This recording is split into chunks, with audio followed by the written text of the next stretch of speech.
Today's guest is Chris Prange-Morgan. Chris is a writer, speaker, adventure seeker, hospital chaplain, and amputee mom. Chris's parenting article featured in the Huffington Post got the attention of NBC and landed her on the Today Show, where she shared some of her parenting and health retreats, spiritual companioning, and advocacy work. It is our pleasure to introduce Chris Prange-Morgan.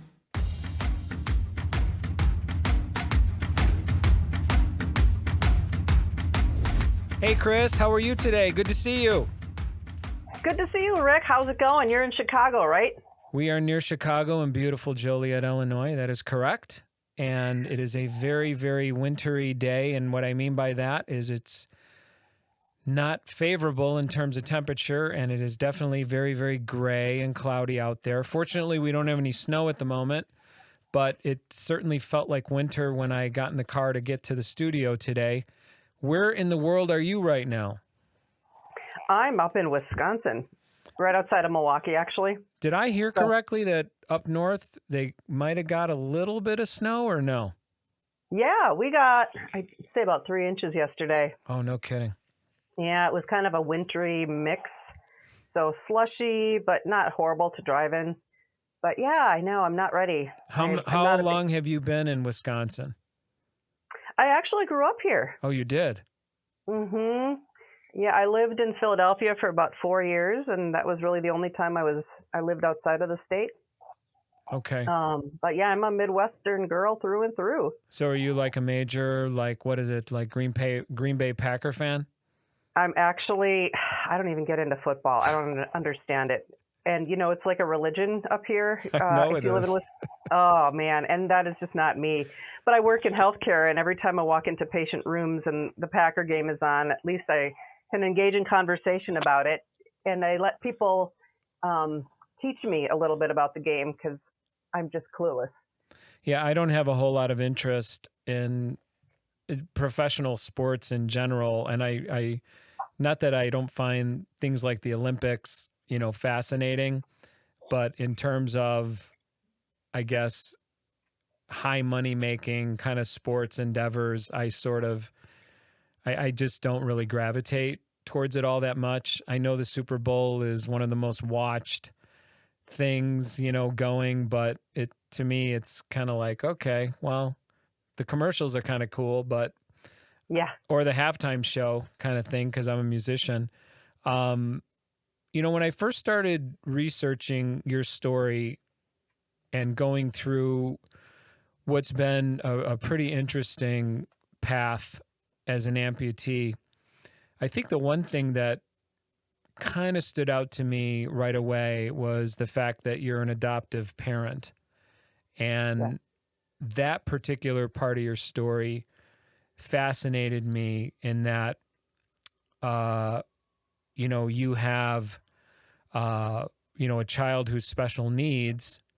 And, I did some fostering in my younger years, and we were always managing, a lot of what I considered to be special circumstances, special needs, things like that. And, I think it's a special calling. Wouldn't you agree with that? I don't know if I would call it a calling or more of an adjustment of expectations that you're constantly sort of shooting towards. We adopted our kids as toddlers, and I certainly didn't expect to have some of the challenges that we had. So yeah, I mean, it's kind of like, it's one of those things that you really don't know how it is until you're in it. And I feel like I'm constantly educating people about how we've had to parent intentionally. It's not like your bio kid in a sense, because my kids came out of their orphanages with needs. So I'm curious, when you did your fostering, how old were the children you fostered? Typically, they were in their younger years. I would say as young as 6 or 7 years old, and let's say as old as 13 or 14 years old. Wow. Yeah, this was over the course of maybe 3 or 4 years. And I think in total, there was maybe 6 or 7 kids, Wow. one of which I still talk to Oh my now God. that she's an adult. And the goal with fostering was always reunification. It Sure. was providing a stable place for that Hmm. child, but it was always a temporary situation. And we Yeah. were working towards getting that child back to either mom, dad, or family. And, Hmm. you know, those were interesting experiences because kids, you know, you just didn't know what to expect. Hmm. And, you know, you saying, well, adjusting, you know, expectation and trying to be very deliberate in the way that you interact, I would think is the lesson there. And Hmm. when you adopted your kids as toddlers, was there any signs of special needs, or was that something that came on later? So our daughter, we brought her home in July of 2007, and she, honestly, the only thing that I noticed with her was that the concept of family seemed foreign, and so we did all the techniques that the agencies suggested that we do, co-sleeping, using sweets and things like that to like give to them to kind of sweeten the attachment process, going back to like an infancy, that kind of stuff. So she was really pretty a formidable little kid, little toddler, and she did have a hard time attaching after a couple of months. But my son was a totally different story. He had a lot of orphanage trauma and neglect, which has had this life changing impact on our family. And he's made amazing progress. Don't get me wrong, he's doing very well right now. But the earlier years where he was in our family were extremely hard because he just was resistant to attaching. Um, and so, yeah, it's been kind of a lifelong process of trying to understand, like, you can't just go in and expect these children who come from a different country, were birthed to non-biological, or, to a different biological set of parents, have a different, family set of family circumstances that they've come from, to like just open up and, connect. Like, I was pretty clueless when I came into the whole process. And so over the years, I mean, it's taken a lot of time for our family to really feel this sense of cohesion. And honestly, I do think that my accident kind of plays into that, in a sense that at the time, I never would have thought that, having this accident that is kind of a horrible set of circumstances could unify a family in a sense. Um, and in retrospect, it's amazing all the responsibilities my kids had to learn at the time and how they've really grown up and become amazing kids. Yeah, and there was something that I had written down, and I want to say this was something that you had written or said, but it was I had written down, trauma does not discriminate, but can educate. And Hmm. that really resonated with me because I feel like so much of my life has been a testament to that particular concept. Whereas when life was easy, I don't feel like I was making the kinds of physical and emotional gains that I was when I was managing trauma Mm. and being able to find the tools or the coping mechanisms or the support systems, whatever that spectrum of resources were, that allowed me to move forward. That seemed to be the most, I guess, the biggest sort of learning moments of my life. Whereas when Hmm. things were good, health was great, family, career, all those things were clicking along. I was more just in that sort of everyday process, whereas something would happen that was traumatic for me, as we both know, becoming an amputee or, managing the raising of children that come from a traumatic circumstance. It's remarkable how much we learn in that particular space, wouldn't you say? Oh, yeah. I mean, I know gratitude, or the concept of gratitude, has become kind of a buzzword lately. You have gratitude journals, and, you see, posters with gratitude. But I think there's a reason for that. And I think that that's what you hit the nail on the head of, is you learn through facing adversity, whatever that might be, trauma, what's important. And I'm always thinking, I enjoy, going to the prosthetist office so I can hear all these amazing stories that people share, because I'm just always taken aback by what the human spirit can endure.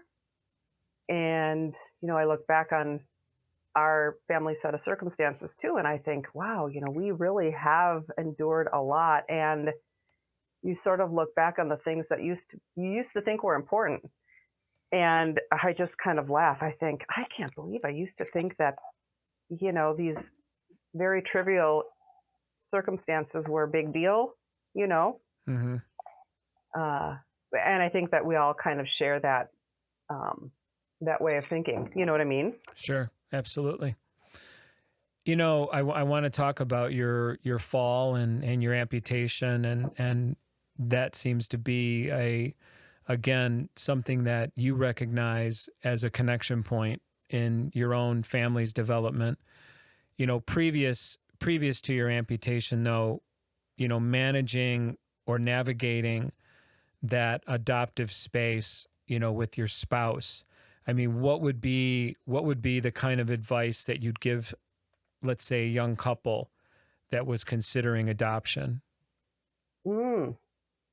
I'd certainly encourage people to do as much homework as possible before going into the adoption, because, looking back again on the resources that we've had to employ financially, emotionally, um, building community. I mean, these are things that uh, we didn't necessarily have going into to this. And um, so back then, now that I'm thinking back though, we had different medical insurance, and that has changed. So, we've got prosthetic needs, we've got, needs for my children and their therapies. They've got some complex medical conditions as well. Both of my kids were born with cleft lip and palate. So over the years, we've had to kind of schlep back and forth to children's for different kinds of surgeries. I was just with my son at a oral surgeon appointment for, just ongoing needs. And, of course, I always had a full-time job. I couldn't do that anymore because of having to stay home with my kids. And, yeah, so like all the things the ways that you think you're going to be able to parent, like all that goes out the window. Yeah. Expect the unexpected. Yeah, absolutely. Were you always a pretty active kid when you were young? I mean, were you one of those people that kind of excelled athletically? Oh, for sure. Like, yeah. In fact, a comment that I say a lot is, I have to get out of my head and into my body. That's just one of the reasons that I had my amputation, actually, is because I was finding after 2 years of limb salvage that like I wasn't able to be active. And my father was actually an athlete. And I didn't realize till later in my life that Like, I'm wired just like he is. Like, if I'm not moving somehow, I would go bonkers, you know?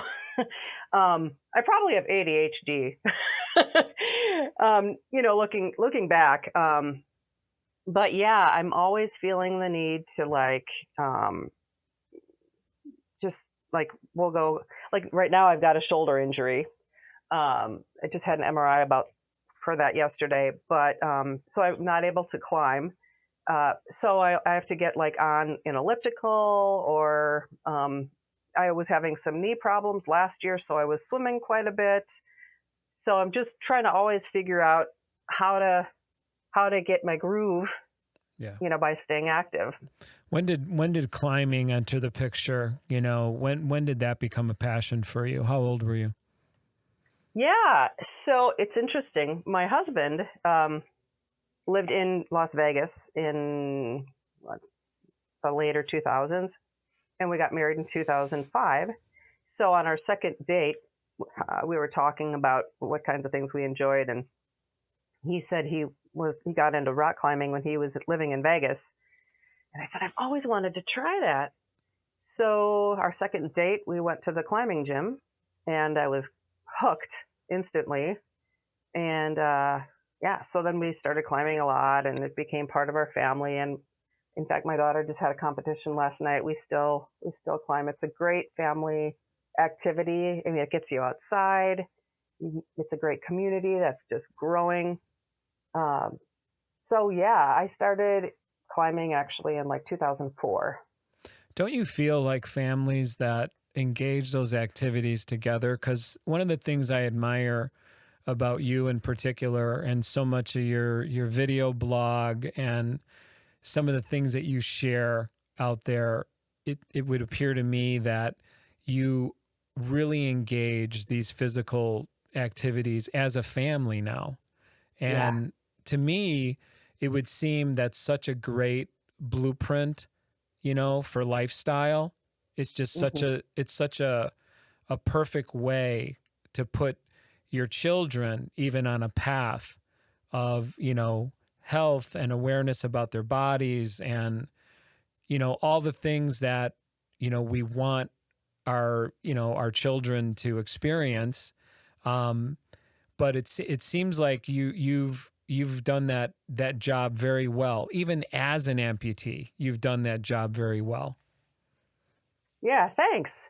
Really, I mean, it was kind of a no-brainer for us. Like, you know, my husband and I just have always been outdoor enthusiasts, and honestly, like we after my amputation, we ended up getting a camper because I have some back issues as well. So like tenting it and sleeping on the ground was like, all right, great idea.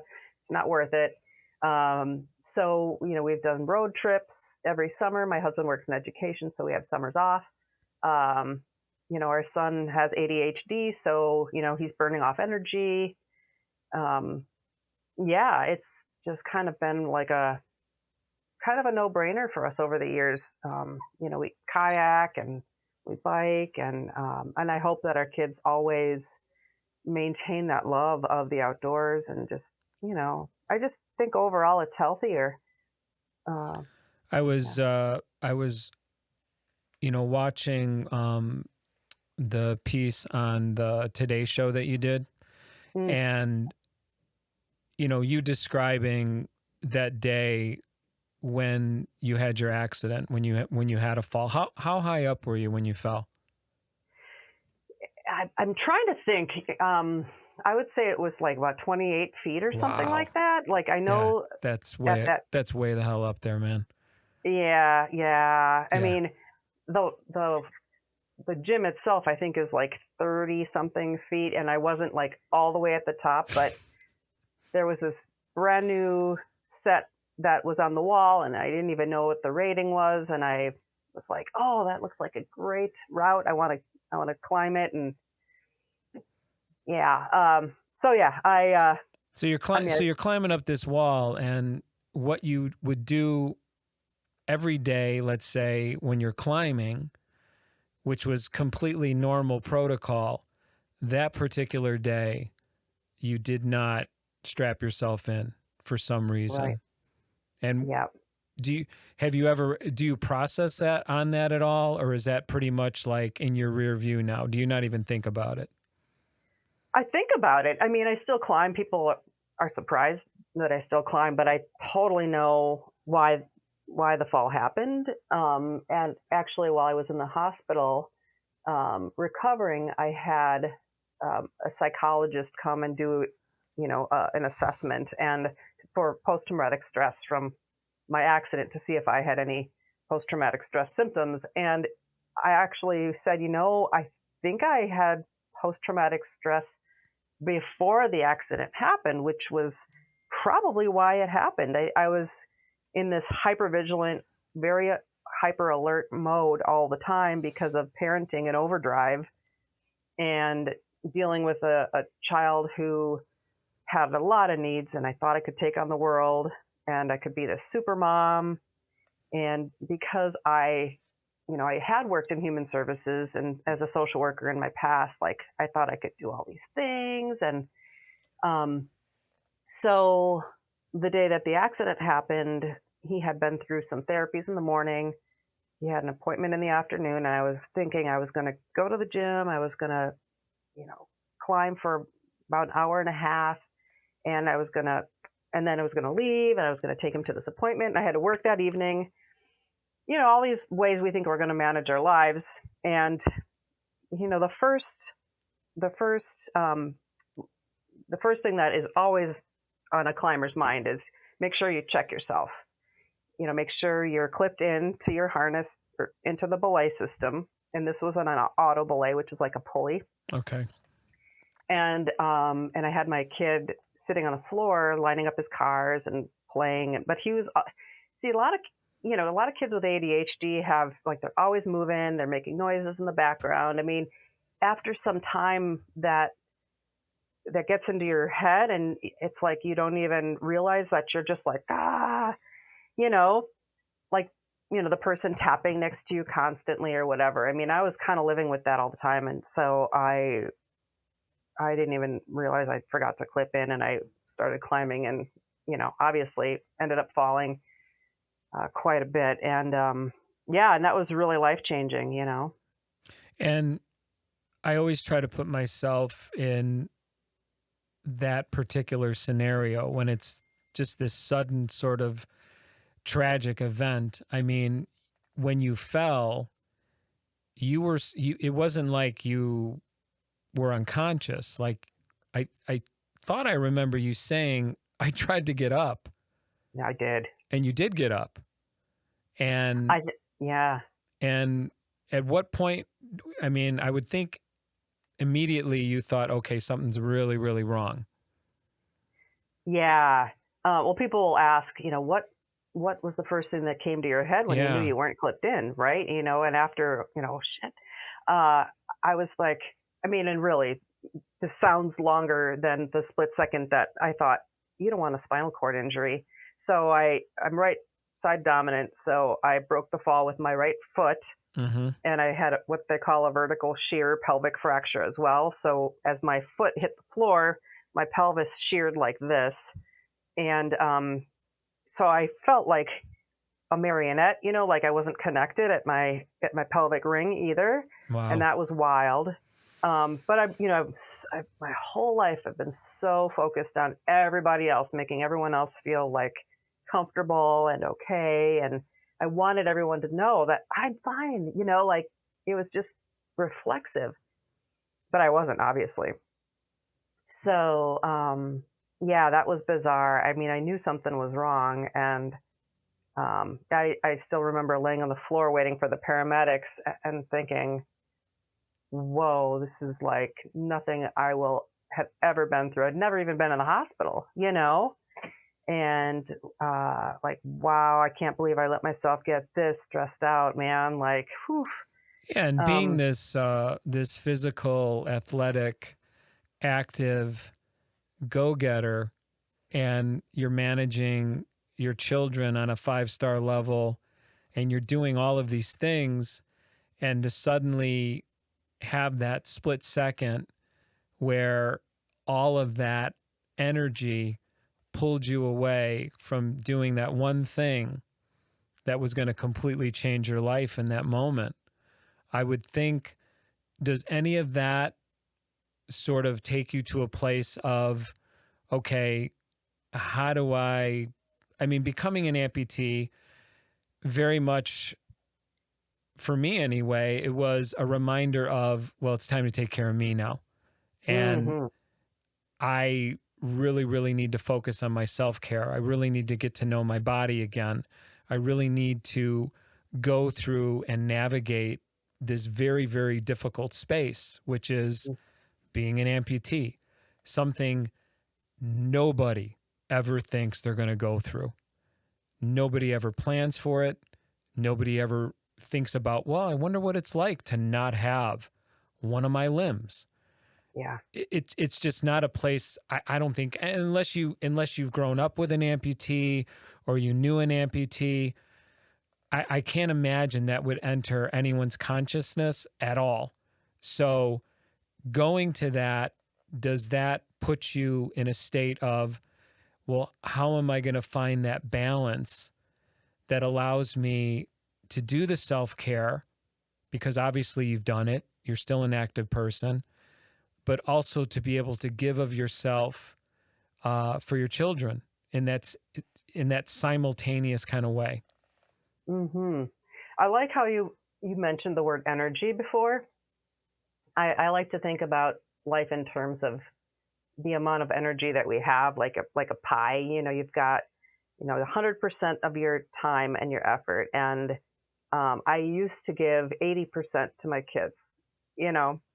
And yeah, you're right. Something like a life-changing accident, and then dealing with um, limb issues that you're always kind of working through. You're never quite arrived because you're always dealing with one issue or another.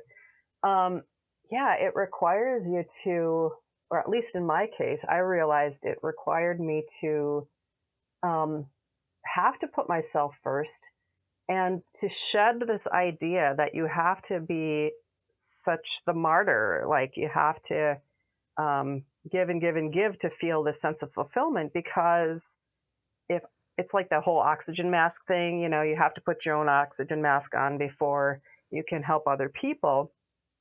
And then in retrospect, like the fact that I've been able to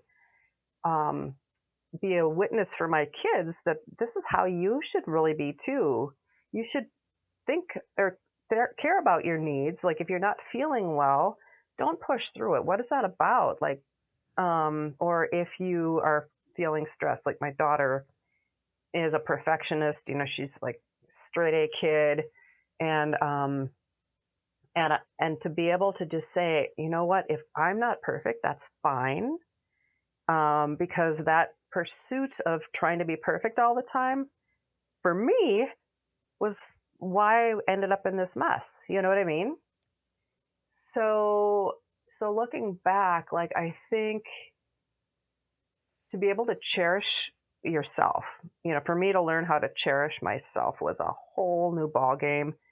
And but it's been a good one. I really honestly don't think that I would be able to do it any other way. Because like I mentioned my pelvic fracture before, and we know that with limb loss, we have to make sure that like our gait is decent, or we're going to end up with back pain. And for me, like I have to dial in like a lift in my left shoe. Anytime I change shoes, I have to figure that out. The roll of the toe. If I'm walking for too long, that, like it'll affect my back. And then, pain is a game changer too. And, oh, I just had a bandwidth problem here. Sorry about that. Are you there? Yeah, we're here. Okay. You look great. You look perfect. You sound good. Everything's good on our end.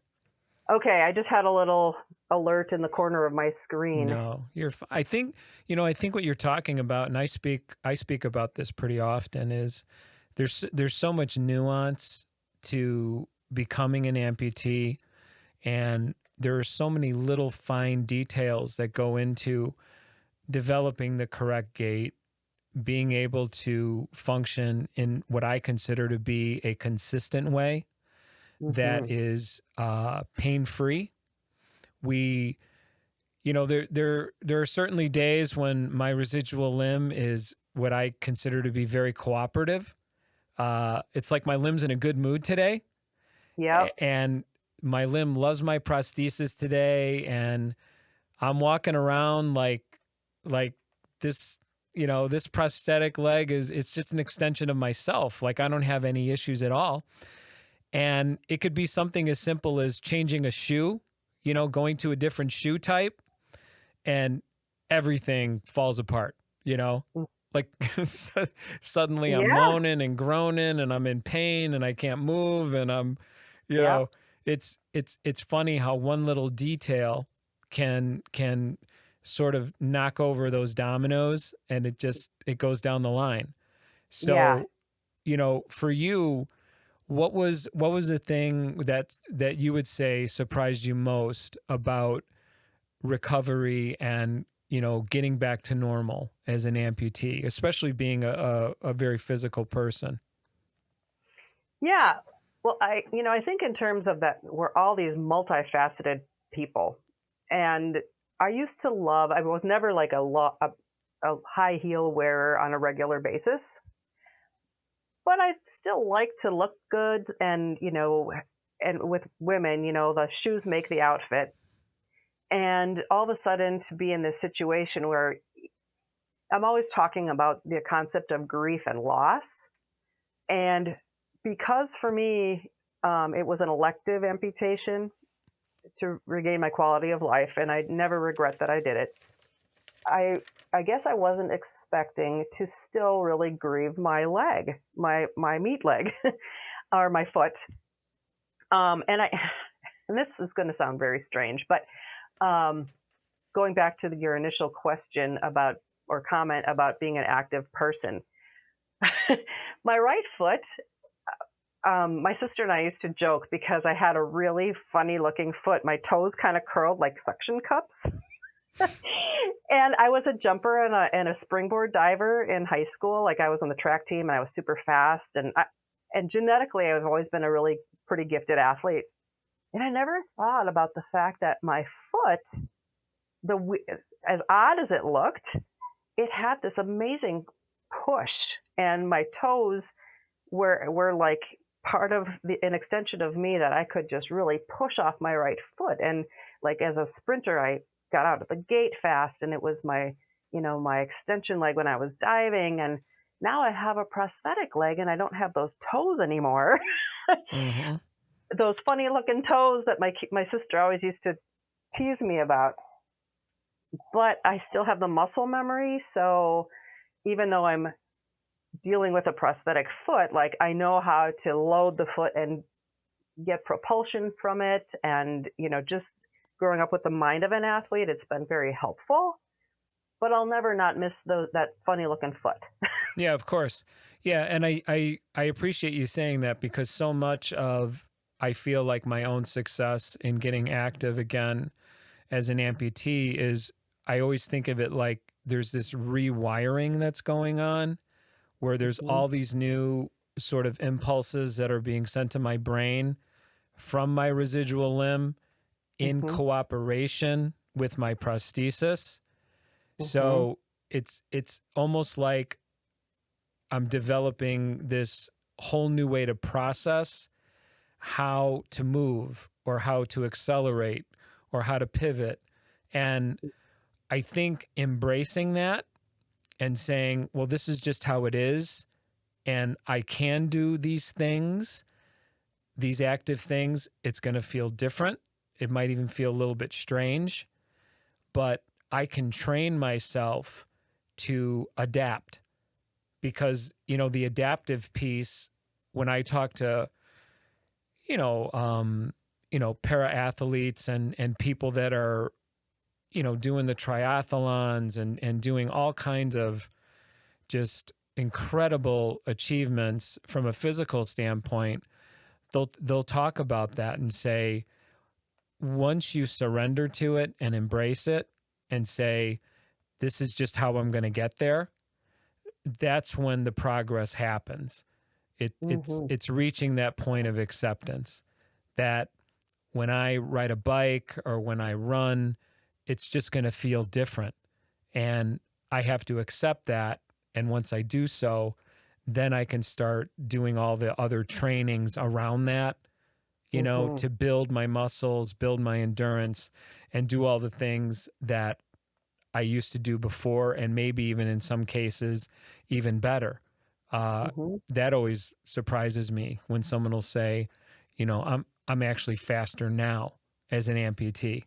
And Wow. I think that's amazing. That's just incredible to me.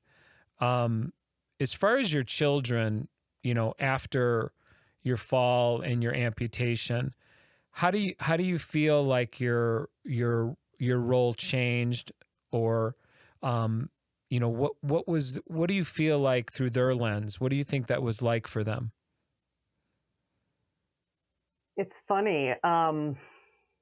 So I've been working on writing this book it's been like a 4-year ordeal, and I've just recently gone back with this perspective now because my daughter's getting ready to go to college, or well, she's waiting for acceptance letters, and she wants to go into healthcare. And her college essay was amazing. It was so good. She talked about my accident as one of the defining factors for her to want to go into the healthcare field. And when I was on the trauma floor, it was just very cute. I remember she was, you know, first grade, I think. She would walk into the room, and the nurse that I had was so good with her. She put her name up on the whiteboard as the mini nurse, and my daughter got to scan my badge and, you know, bring my medication, and she just felt special. And she was very curious about every time they would, you know, hang a antibiotic, or, you know, I had a PICC line. She got to flush my PICC line. And that was such an important period of time for her.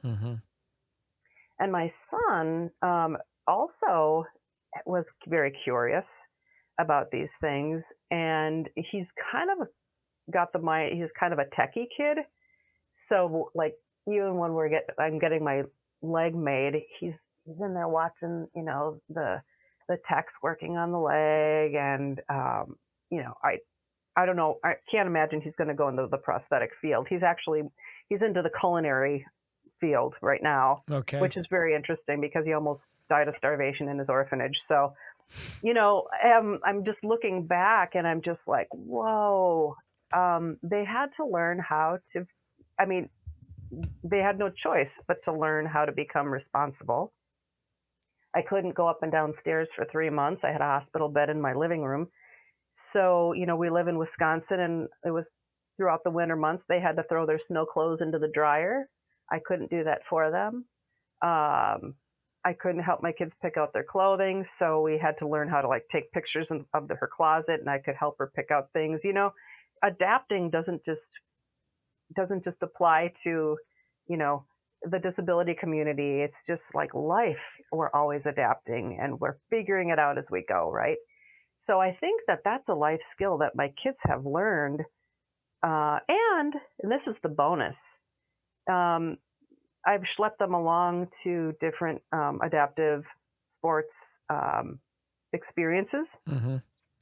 Or adaptive sports and recreational experiences. We've been out to the No Barrier Summit several times, and we've met amazing people.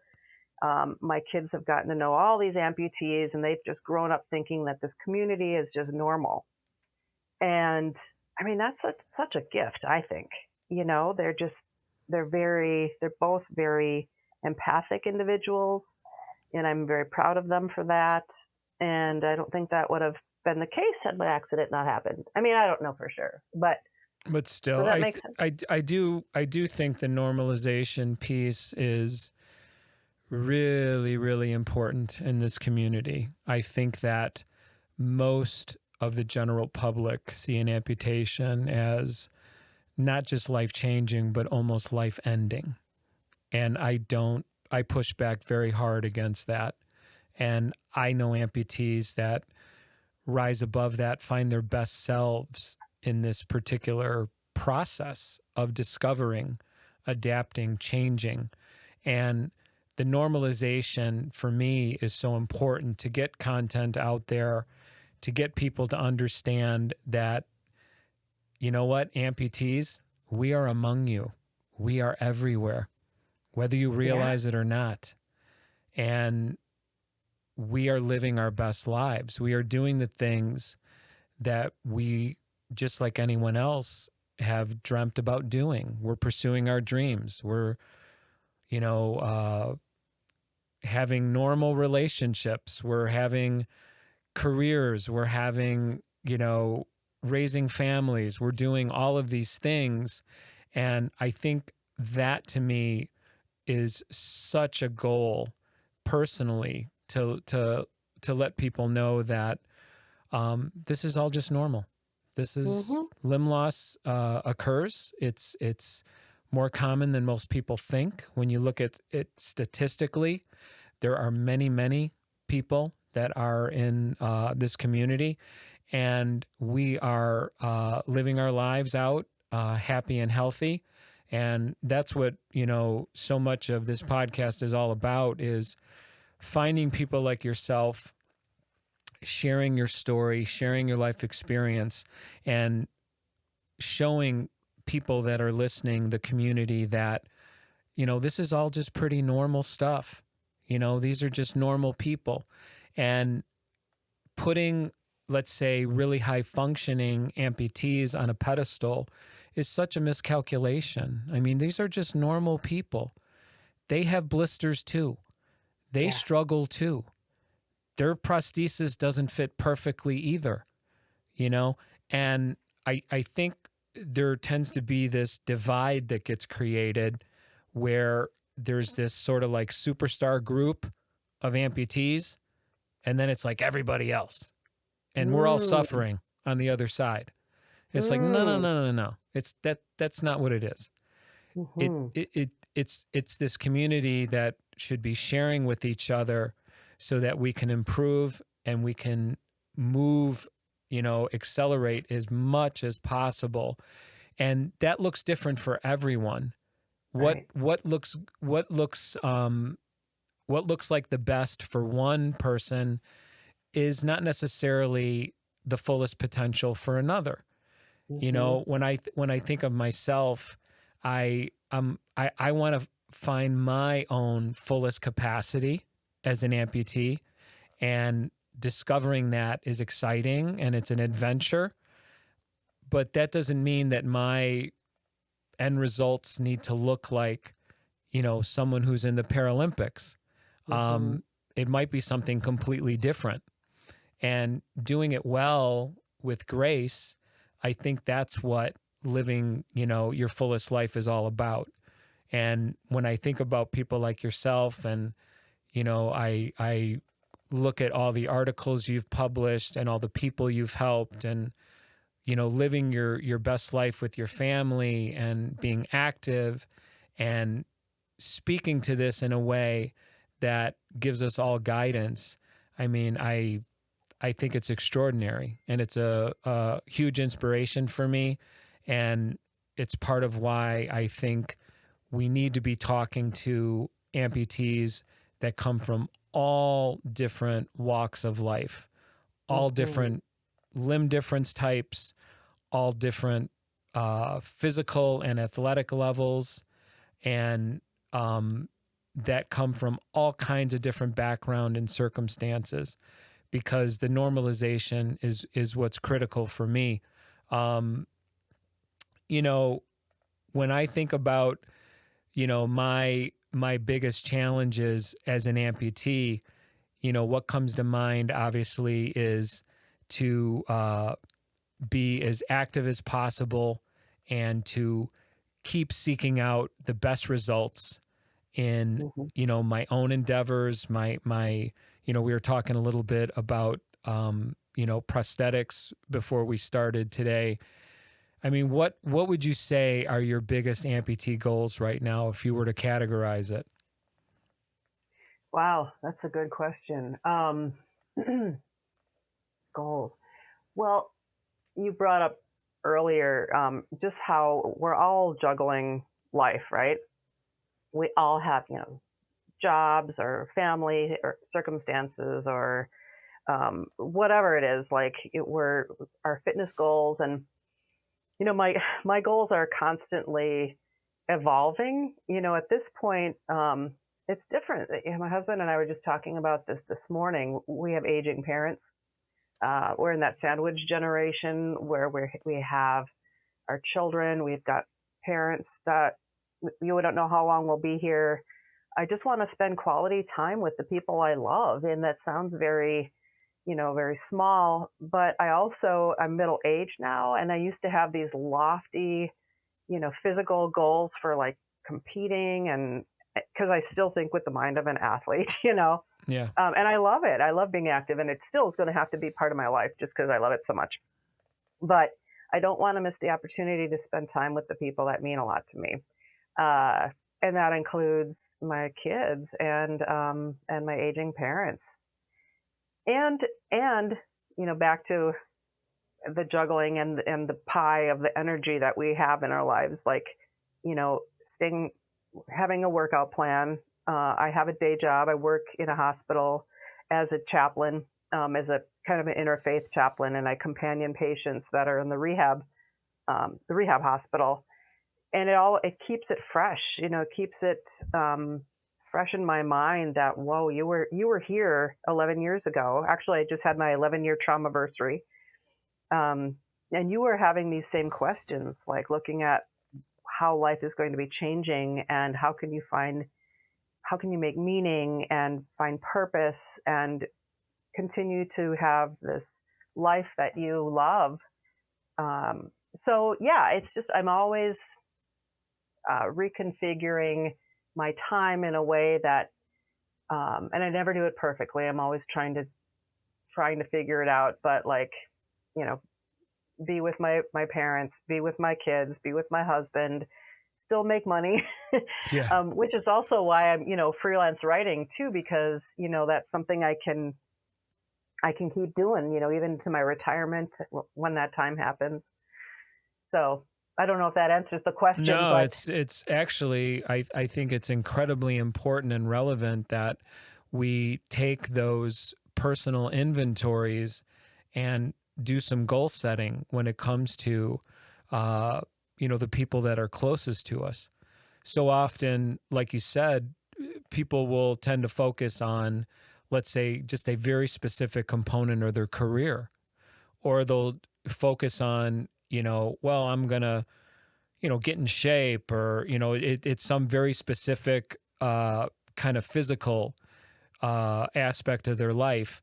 And I think what you're referring to, large in part, that I tend to strive for now is it's finding that balance between things. It's finding that overall, recipe that gives you all the components of what you feel are the recipe for happiness. And as we get older, that tends to keep changing and modifying, and it sort of evolves. And as long as we're on board for that, to embrace those changes, I think that we are able to thrive in that space. And we don't see every life change as necessarily a setback. We just mhm, see it as part of the journey. This right, is what life is. It's just a yeah, series of changes, and then we learn how to navigate those spaces.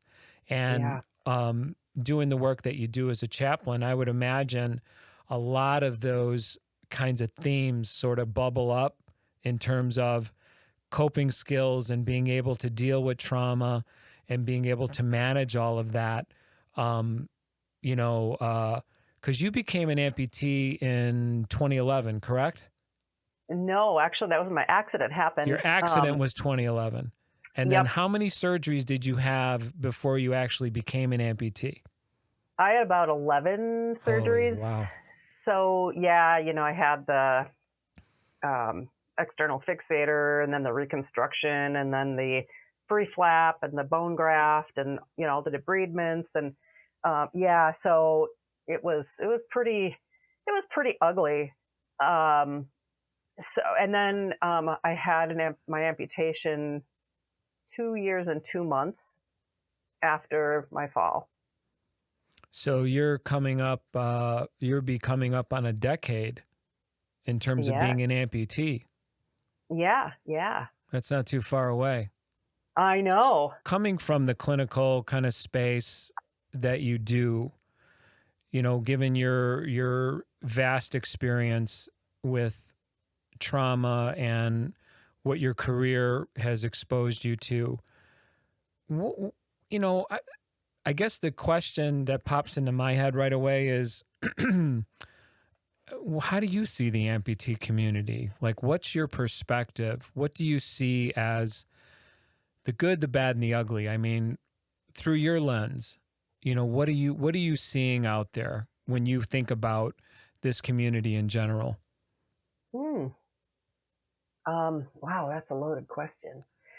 Uh, I I don't go on social media as often as I used to, but one of the things that used to kind of get to me was the judgment that I could sometimes see in the community. For example, and it's not just in the amputee community. I see this in healthcare as well with providers. Anytime somebody says that they're on disability or they're wanting to go on disability, there's this automatic like judgment. Like, so did you not try hard enough? Or are you trying to find the easy way out or whatever? Like, that's just one example of when, well, I'll often see people like jump to some kind of a judgment. Or if someone is talking about the fact that they're struggling emotionally, like, why don't you just kind of pull up your bootstraps? Like, for all the reasons we've mentioned before, I'm just so aware that we have these multifaceted lives that we don't know what another person is always going through. So we only see the leg or the arm or whatever the amputation or the multiple amputations that we've got. We only see that. We don't see the back pain or the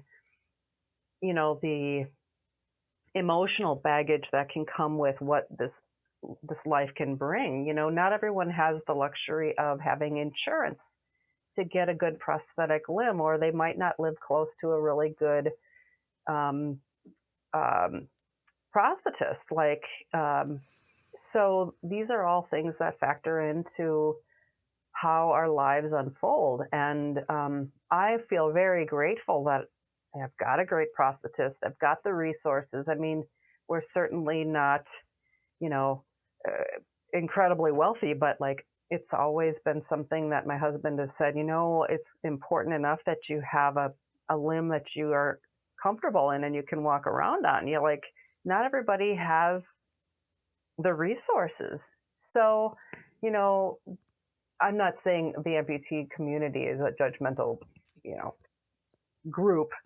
Just in general, people can tend to jump to judgment very frequently. And I myself will sometimes wonder certain things too. And I'm having to remind myself that you have no idea what other people's lives are like. Yeah, no, I agree with that. And I do see people will become a little bit tribal in the way that they approach, the way they're processing their particular experience. And I know that from where I am sort of observing all of those social media activities, it tends to sort of get put into different camps. And, talking about certain energy attracting other energy, and then, hey, I'm going to stay in this particular group because these people are more kind of like my people kind of thing. And I don't really want to be part of this group because these people make me feel small, or they make me feel like I'm not trying hard enough. Mm-hmm. I have found the first step is always reaching out. And if you're willing to talk and to reach out to others in the community, I have found personally that most people are very receptive. Most people want to talk, they want to share. And some of the highest functioning amputees that I've ever met were the most gracious, the most giving of their wisdom, of their, their tips and tricks and all the things that help propel them to that elevated state. And I've talked to amputees that, let's say, are struggling and they are stuck, let's call it. They're sort of stuck in whatever circumstance. And I've said, well, who is someone that you admire in this space? And they've said, well, it's this particular person, and I can see that they're doing this and that. And I'll say, well, have you ever tried to reach out to that person or someone in that community? And very often the response is no, I haven't. I wouldn't even know how to engage that person. And I always say, well, it's best to reach out, because you'd be surprised at what you might find from those people. And again, your best day, your biggest achievement is going to look completely different than that individual. Yes, that person is competing and they're doing some things that, let's call it, glamorous or celebrity-like or whatever. That may not be part of your journey. Your journey is to, you've mentioned, hey, I want to get back to work. That's your journey. When you're working again, you will have climbed the mountain. That is your mountain. That is the Everest that you are staring down right now. I'm going back to work. So how do we get you there? What communities, what people, what resources? Who have you not reached out to that you can, to find the support that you need to bridge that gap that we're talking about? Because I agree with you. There's so much, I think, as an amputee that's problematic about the sort of the medical and practitioner piece. And what I'm trying to say is, when I first became an amputee, I realized that on the one side of the canyon was my medical community, okay? My surgeons, orthopedic surgeons and infectious disease doctors, all these people that were necessary for me to reach my amputation in a successful way. Mm-hmm. On the other side of the canyon was practitioners, prosthetists, specialists, therapists, people that were going to get me functional again. And I think the thing that surprised me most in that calculus was these two groups, they really weren't talking to each other. Yeah. That there was this huge lurch that I was stuck in. And the day that things started accelerating was the day that I realized that it was my responsibility to create those connection points. Because I would go see my general doc.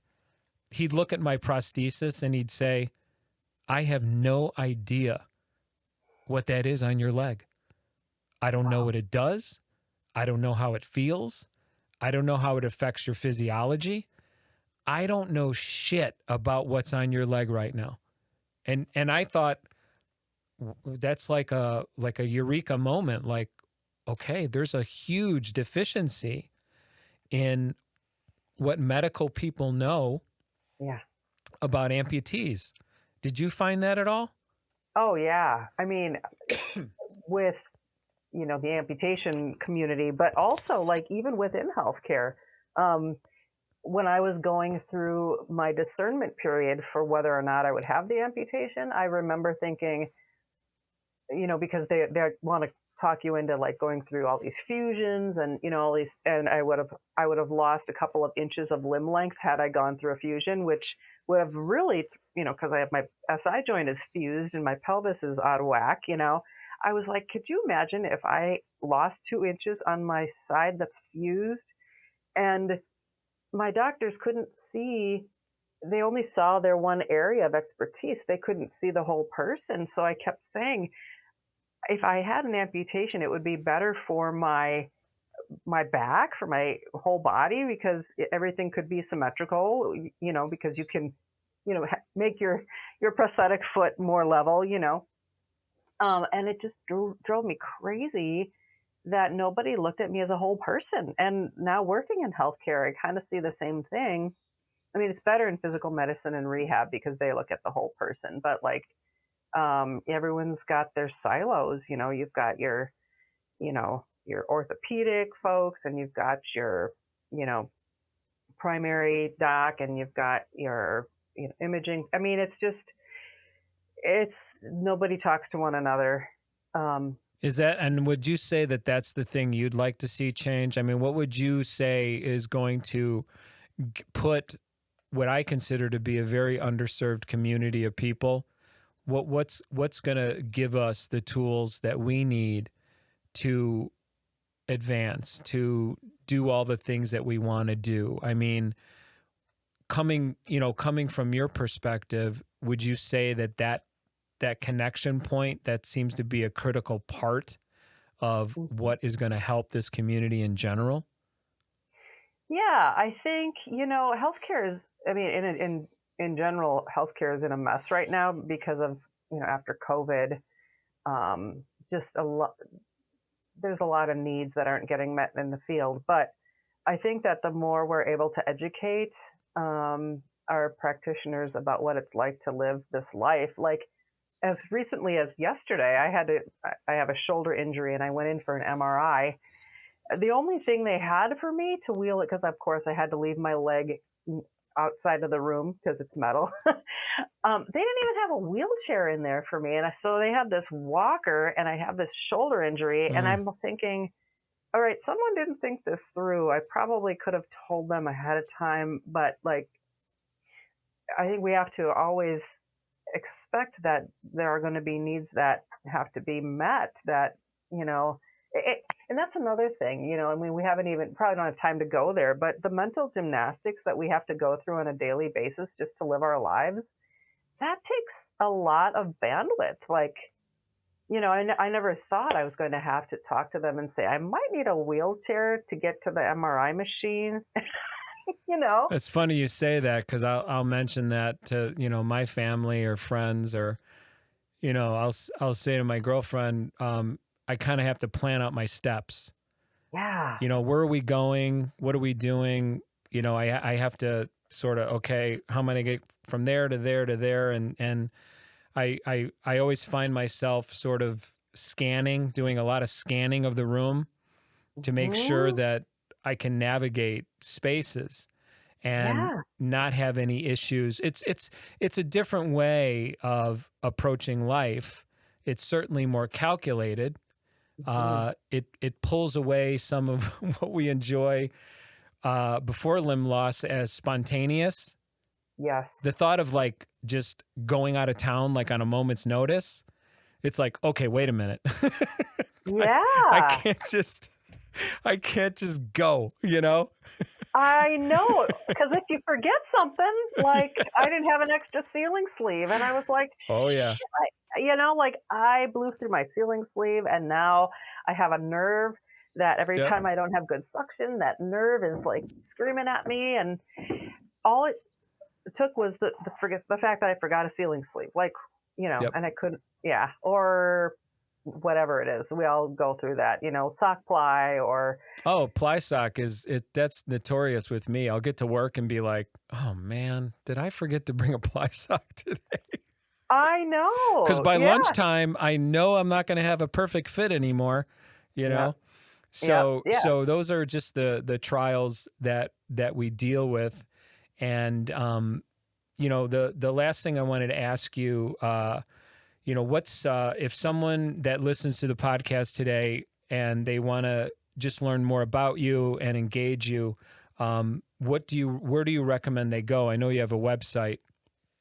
Yeah, my website is kind of undergoing some construction because my husband and I had like a parent consulting business that is now morphing.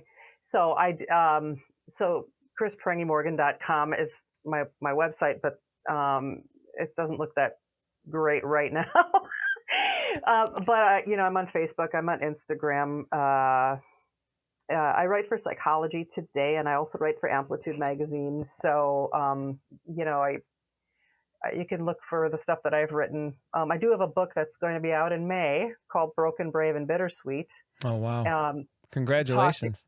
Yeah, thank you. Yeah, I'm excited. And it's about forging fiercely through disability, parenthood, and other misadventures. So I do talk about adoptive parenting, and then how my accident happens. But then I kind of give this retrospective lens about all this stuff that we've kind of talked about, the things that you learn through this very unique journey that we all have. Or, for mine, it encompassed my family as well. So yeah, I mean, those are probably the best places. Well, I so appreciate you sharing yourself today, and hanging in there with me. I know you and I have probably rescheduled like 6 or 7 times, and some of that's my fault. So, thank Mine you. too. I apologize. No, gosh, not at all. It's such a pleasure having you, and I so appreciate your story. You're such an inspiration to the community.